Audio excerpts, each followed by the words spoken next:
payoff of digitization than the Honorable Minister of Communication and Information Technology himself, Shri Ravi Shankar Prasad. I would therefore request the Minister to give us the keynote for today evening. Sir.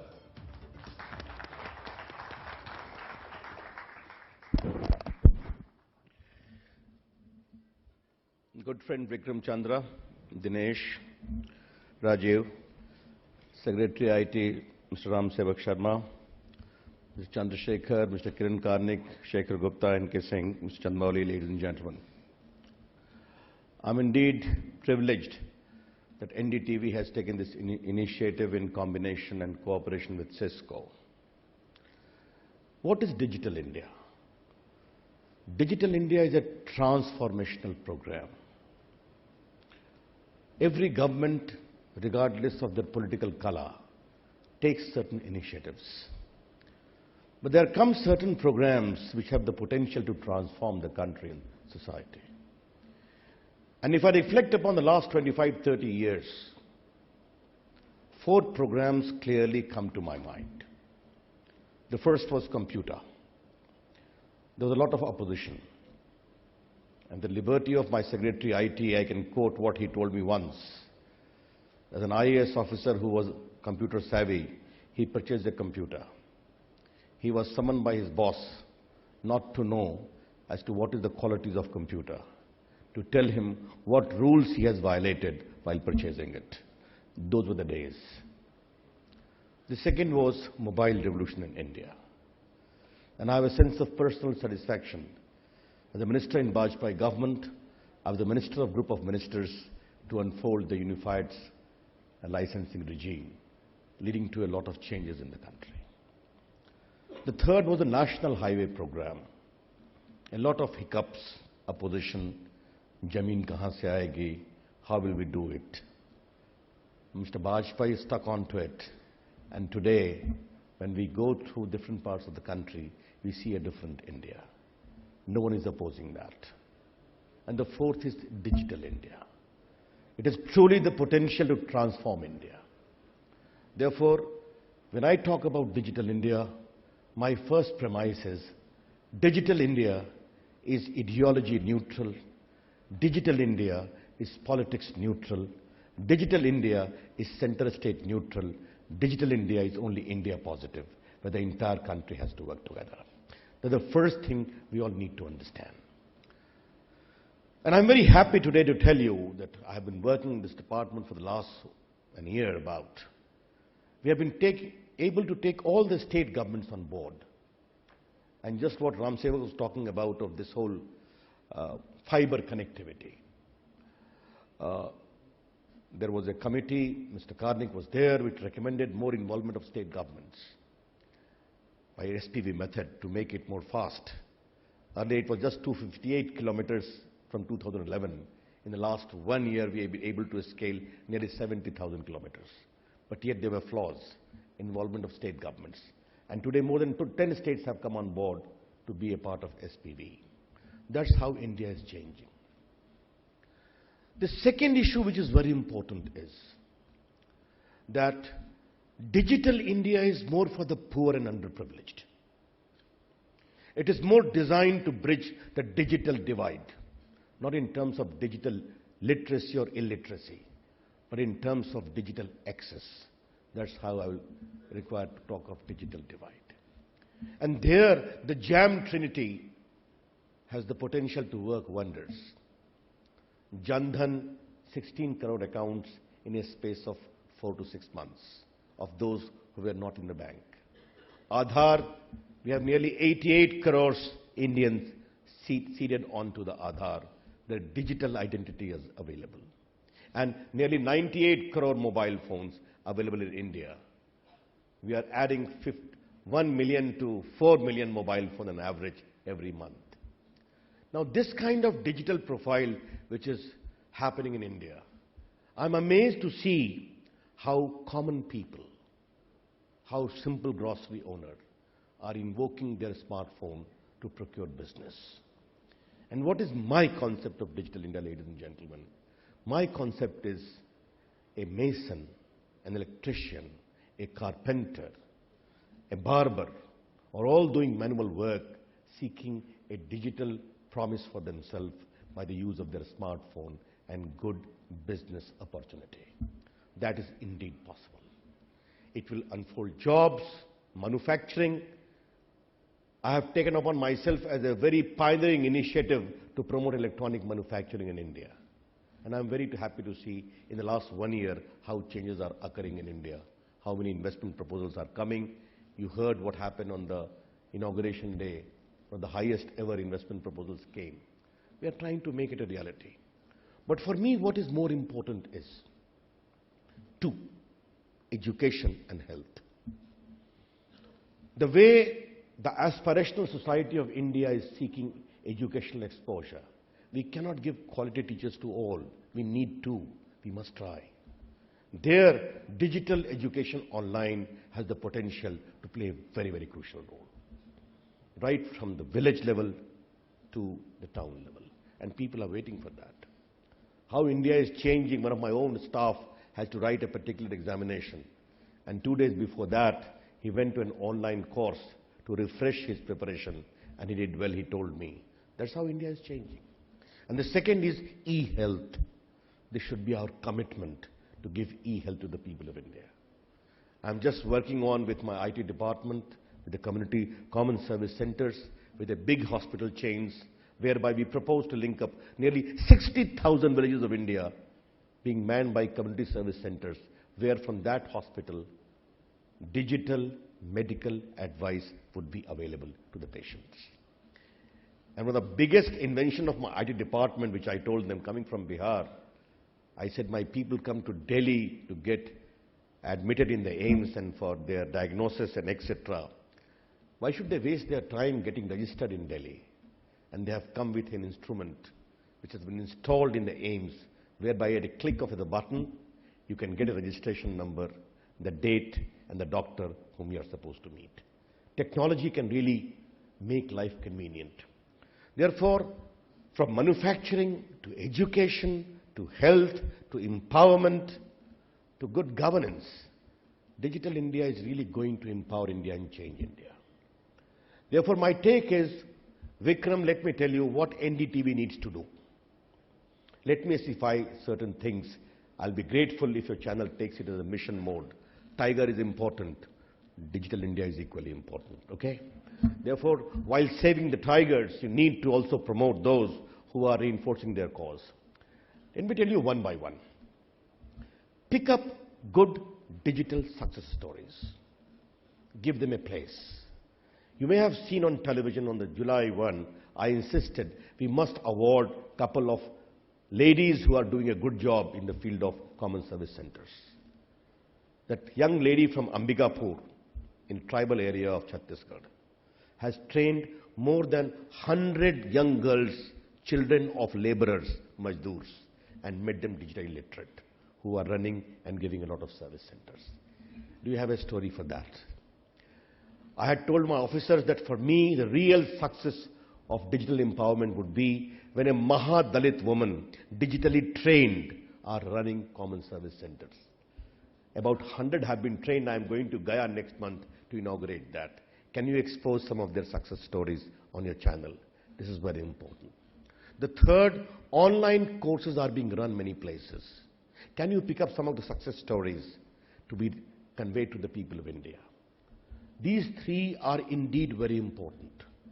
The fourth is good governance practices, which are being done. I know government, state or center can never compete with private sectors, but many of them are doing good work.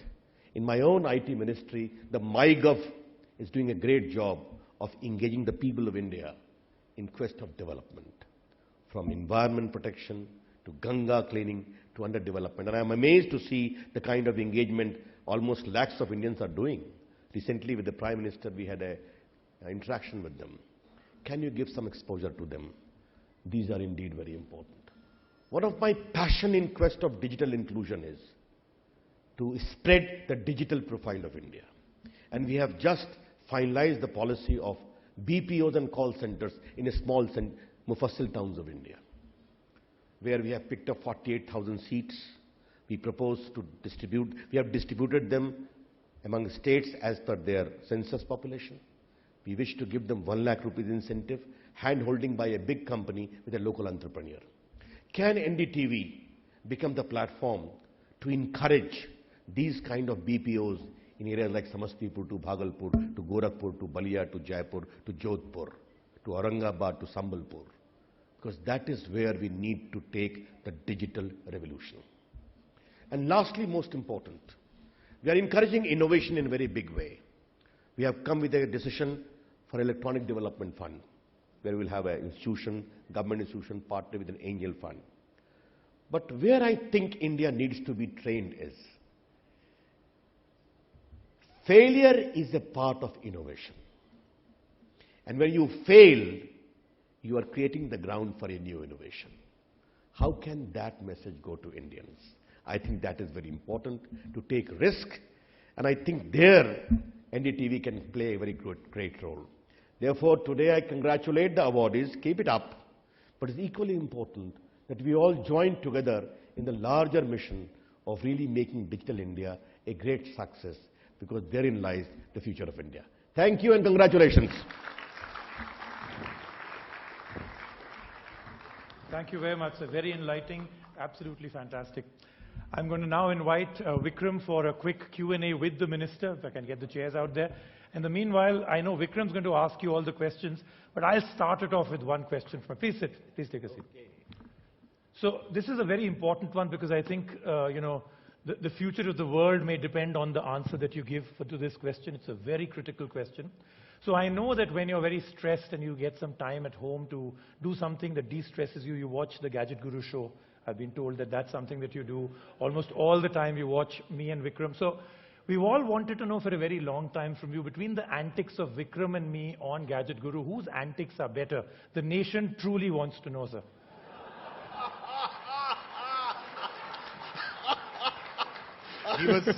He was referring to things that relax you, not which get your blood pressure up. Well, when I get bored with both of you, I open my YouTube and listen to classical music, which is my passion. Okay, I will. On that note, we will train Rajiv now in classical music. In classical for next music. episode. I'll do that. 5-minute rendition on Gadget Guru. All yours, Vikram. Thank you. Thank you so much for that. Right. Minister, thank you so much for what you said. And I think some of the suggestions that you made were also very noteworthy, and we certainly would like to take them forward. I think you are absolutely correct. It's very important to highlight success stories, because from the example of those success stories, other people get the ideas. That's what we tried to do this evening, and we will continue to take this in forward, and we look for partners. We talk to Cisco also about this and see if we can take forward some of the suggestions that the Minister made. That's our commitment to you. But a couple of specific questions that I had on how we are going to realize what we all accept and truly believe will be a transformational event in the history of India. And of the various of those 3 main pillars that are there behind the Digitizing India, on the first part, which is on infrastructure, I just wanted to ask you how difficult it is going to be to actually get broadband to every Indian, considering even if you look at cities like Delhi and Mumbai right now, getting even basic 3G signals consistently on your mobile phone, let's face it, it's a challenge. There are large parts of Delhi and Mumbai which don't have broadband, in fact, very large areas. Call drops are taking place, spectrum is a problem. How are we going to get over this? Well, you have asked many questions. I think all those questions used to nag when we go for the National Highway Program. From where will you get the land? How will you get the cooperation? The tribals will oppose. There's the environmental issue. Ultimately, we did it. I think all the cities of India, we have got broadband. Private, BSNL, others. I agree with you, there is a scope for improvement. The larger message is this, that if the more a country is broadband connected, a direct impact on GDP. And that's what we are doing. Yes, it is a tall job. I agree with you, Vikram. We laid down 1 million kilometers of broadband in 30 years. We propose to lay down 700,000 kilometers in 3 years. It's a tall job, but I'm very happy. The state governments have come on board. We are working together. We'll surely fulfill it. But having said that, call drop is an issue which I have been talking quite frequently. I can only tell today in very brief. A spectrum has been given. The last spectrum auction was not the last auction. More will be done. But the telco players, government entities included, will have to reinforce their mechanism, because if 98 crore mobile phone is there in which they have played a crucial role, it is equally important that they are available comfortably and in a manner which is satisfactory. I get how wired broadband can be rolled out, and I'm sure with the fiber optic networks that will happen. But for example, when the chairman of SoftBank was in India and met the Prime Minister, he did say India wants to be in the information superhighway, but we will struggle to do that if our spectrum is like a small lane or a bullock cart lane. So somehow we have to figure out how to make our lanes for information access a bit broader. And I'm sure that's one of the things that you're working on. Surely, I told you, there are views and views on a spectrum, but since you have asked me a question, I will not refer to any particular gentleman or enterprise. A spectrum world over are being owned by the sovereign, and they are being parted for a consideration. We also keep on working on this. I think sufficient spectrum has been there. You know, in the last 7 years, this defense issue was pending. We have finalized it, settled it. Defense band have been there. The process of harmonization is going on. Whatever additional will become available, I will go for that. But an alleged absence of a spectrum should not become an alibi to reinforce your working and system. That's what I'm trying to say. When it comes to the sort of benefits that the average person can get from the digitization revolution, I think some of the ideas that there are about putting government documents, for example, land records. If somebody wants to find what their land ownership is, think of the number of places they have to go to. Think of the amount of times they have to beat their head on the wall. You spoke about education, health, but it's true on all interface really with government. So is this something also that you will be encouraging government departments in all parts of the country to do? Surely, what not? Some of the policy initiative Mr. Ram Sevak Sharma talked about is a part of that process. And I think state governments are really coming on board. Digital delivery of services. Vikram, sitting here for the sake of your viewers, let me tell you a very interesting anecdote. A lawyer friend of mine hails from Madhya Pradesh and loves the wheat and the pulse of Madhya Pradesh because Narmada was irrigation. He used to get it from his village grocery owner. One day he sent a WhatsApp that I have booked all your consignment in this train. This is the number of the wagon. It will reach Nizamuddin on this date. This is the challan which is digitally there. And this is my bank account, send the money. Mind you, he is in a small village. But he knew the power of technology. That's how innovation is taking place. What is important is to encourage it in an organized manner. That we need to do. Right, and there are a number of countries who have done it. If Kenya can do M-Pesa, I'm sure we can too. Will it be easy to... Sometimes that information is power for your local patwari, for your local government official. That information, that access that they have is real power to them. What you're really proposing is, in a sense, is empowering 1.3 billion people of this country to actually get that information in their own hands. There will be vested interests you'll have to fight. Yes. Mr. Chandrababu Naidu told me that he made Aadhaar as a precondition to get old age pension. If you have mobile, fine. Vikram will be surprised to know he told me that he ended up saving 2,000 crores because ghost claimant were no more there.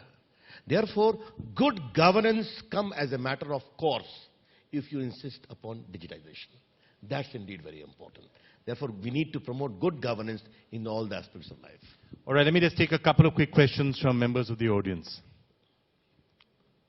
Anybody with a question? Okay, I see a hand there. Yeah. If you can just get a mic there. Yeah, just hand the mic there.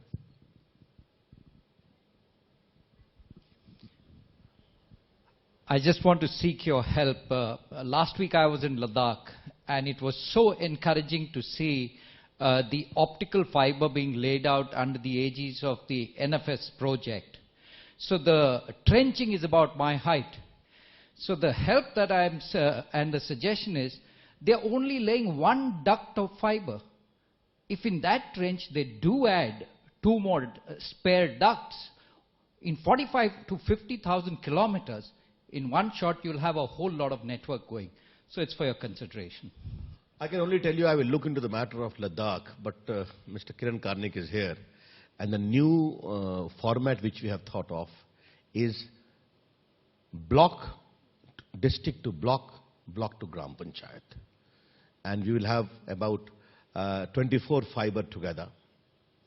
4 or 5 will be for government services. then there will be a lot of outsourcing for private entities and other work for maintenance. Therefore, what we are looking at is a good number of sufficient fiber for future use also in the coming 25-30 years. If there is a problem in Ladakh, I will look into it as to what is the condition and how it can be improved. All right. Okay. One question from there. Get that mic there. Good evening, sir. With the Internet of Things and Internet of Everything coming up in a major way in the years ahead, the last mile bandwidth issue is going to be a major concern. So are we thinking of fiber to home as a policy, FTTH as a policy, the last mile? Well, I can tell you, here I would like to go for innovation. Even your ideas are welcome. Drawing upon my experience as an I&B minister, I have told the cable walas to explore the possibility of supplying broadband through cable. In many countries it is happening. Whether they can do, some of them are doings. That's the first thing I would like to say. The second thing, there is an idea of Wi-Fi, idea of reaching beyond the Gram Panchayat through the wire. All these but as far as the real connectivity issue is concerned, there has to be a base of fiber, optical fiber. That's indeed very important. So we all are working simultaneously on all these things. Yes, Internet of Things is important. I always trust the innovation of Indians, okay? And the one thing which has impressed me always is the way message is being conveyed in local languages also. How innovation is going. And I was amazed to see Shekhar Gupta, you know my estate. When I had gone to Mithila part of my estate, they pleasantly congratulated me. I said, what for? On BSNL, message is coming even in Maithili. That is very appealing to us. They realize to reach the customer, you have to talk in their local languages. Allow those innovations to grow. All right, sir. Well, thank you so much.